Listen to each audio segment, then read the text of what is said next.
Hi, it's Gary Pike here with Pike Management Group.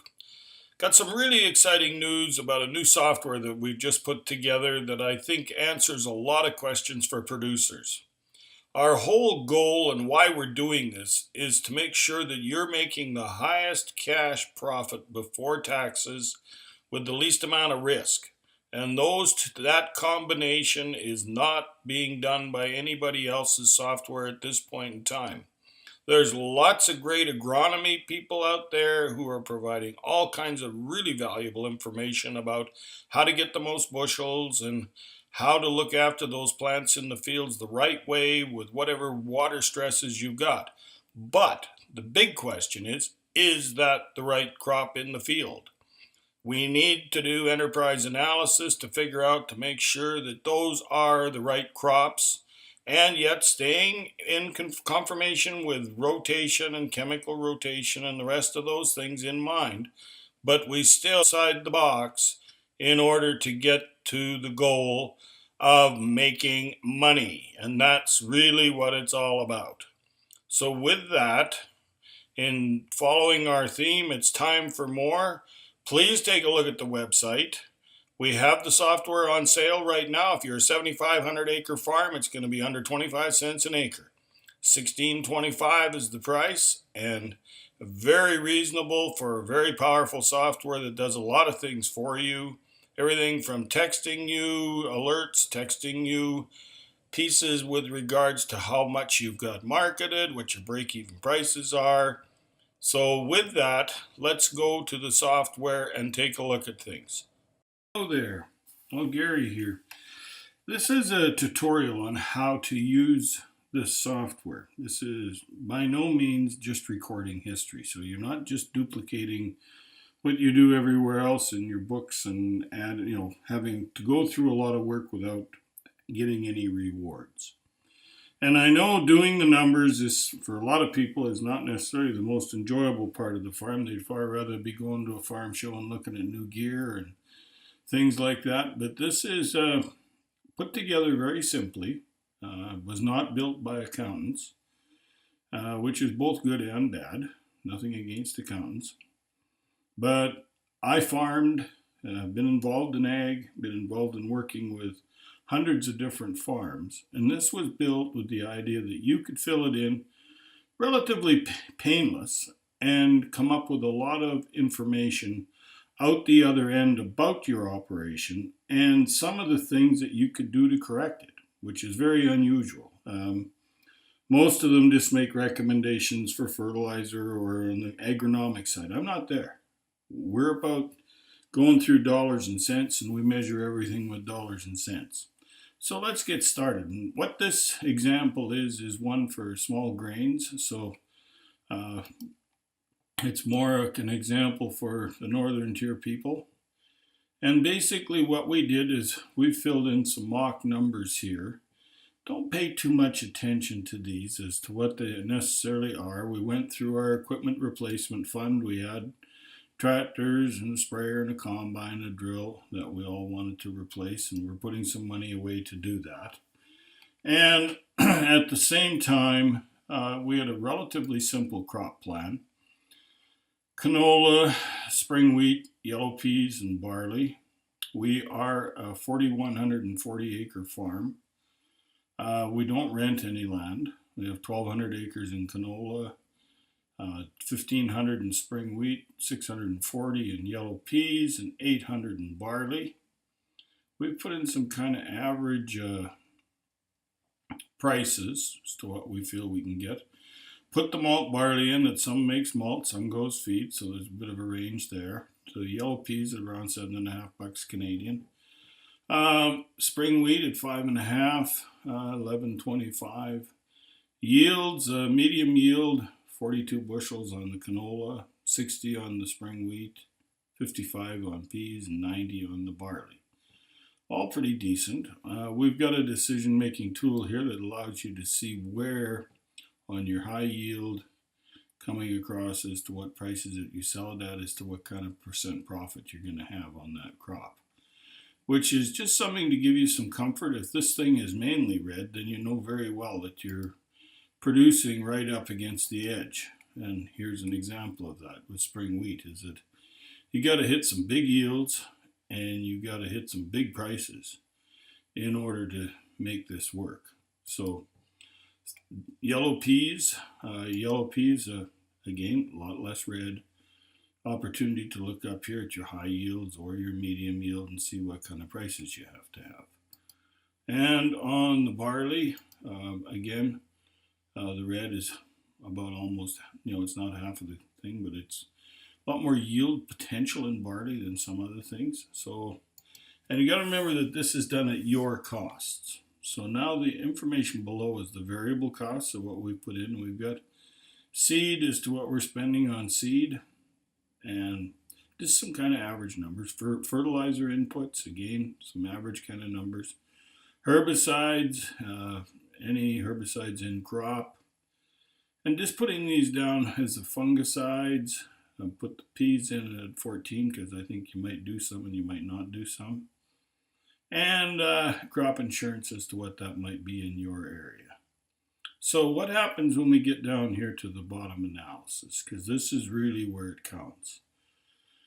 So let's see what we're making at the medium yield. What kind of dollars per acre we're putting in our pocket after all those fixed costs and variable costs are taken out. Because we have the total of the variable at 212, we have our fixed costs at a couple $100 for $400 the total costs. So what kind of yields do we have to make this work? Well, the canola is $57, but the wheat is losing us $52 an acre. Our break-even bushels are 69, which is a big crop. So we got to think about that, whether we're going to spend more money in trying to get more yield or what we're going to do. The yellow peas, as you can see, total field cost, and it's sort of amazing how these three crops all sort of run right together for costs.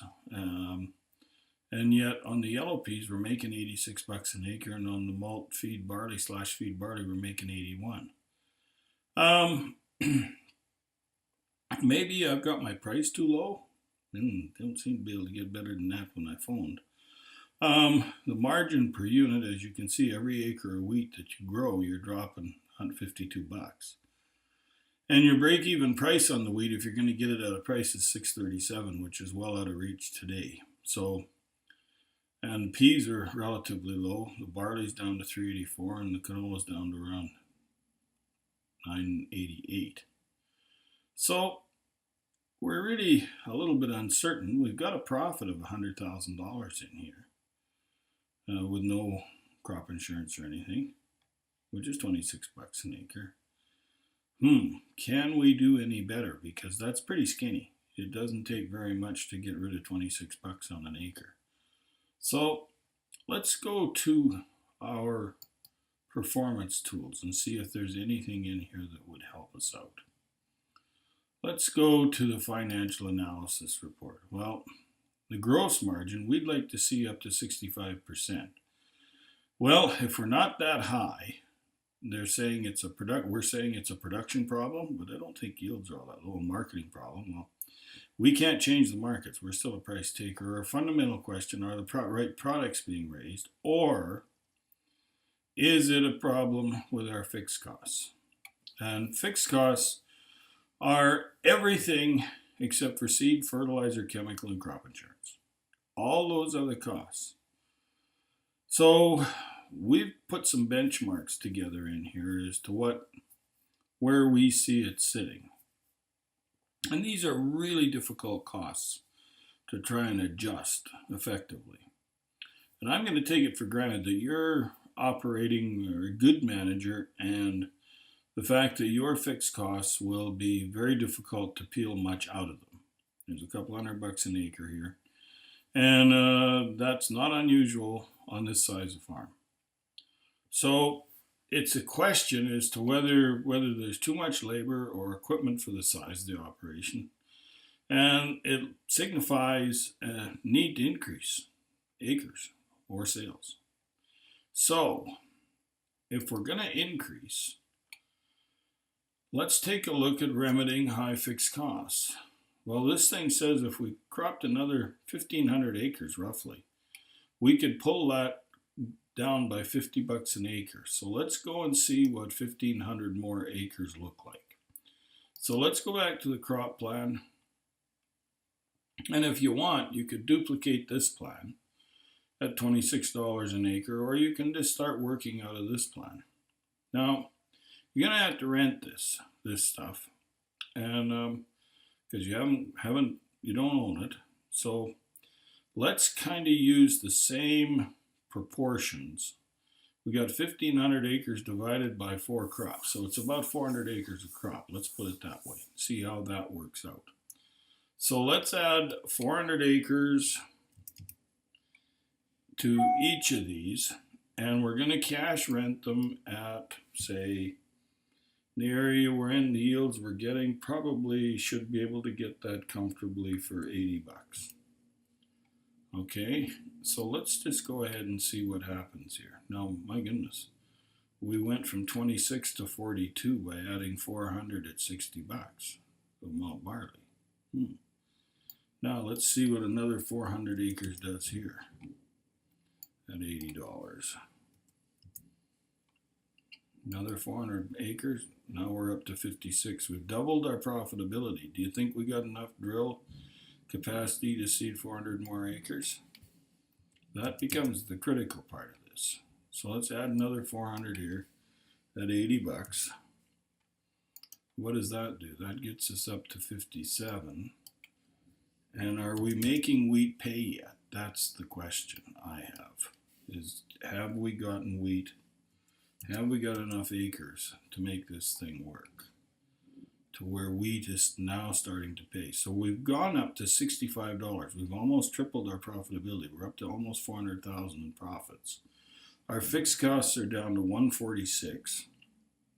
Now, granted, we're going to have to add a little fuel, but we can add that in afterwards. Let's see what this looks like down here in the results. Well, we've pulled the wheat down to where we're only losing $17 an acre. Now we need to think about that. Maybe this is where we go and say, well, we're going to change varieties. And we're going to spend a little more money on seed. Maybe we're going to spend 50 bucks on seed. And our yields, we're going to go with one of the higher yielding hybrids that's around. And maybe instead of getting 60 bushels, what if we could pencil 75 in there and feel comfortable? What would that look like? So let's just go 50, 70, and 80. And we have some people doing these yields with Fowler. And we're going to go down and increase the seed treatment, or the seed cost, to 50 bucks. And see what this looks like. Well, that gets it up to $17 by getting that yield up. We're at 77 bucks here. We're doing pretty decent. We've got our fixed costs back under control. Now, the question becomes, can we seed 5,700 acres with the equipment we've got today? Well, maybe what we have to do is think about and say, well, maybe we need to look at this barley thing a little bit. If we lowered the price a little more, it might mean it's going to end up being feed, because these are really all pretty early season crops. So we're going to have to really be humping it to get those kinds of yields. But let's take 2 bits out of this. Say a little more of it goes feed because we're a little slower getting things in. We're still in a much better shape than we were at $25. We had no cushion at all.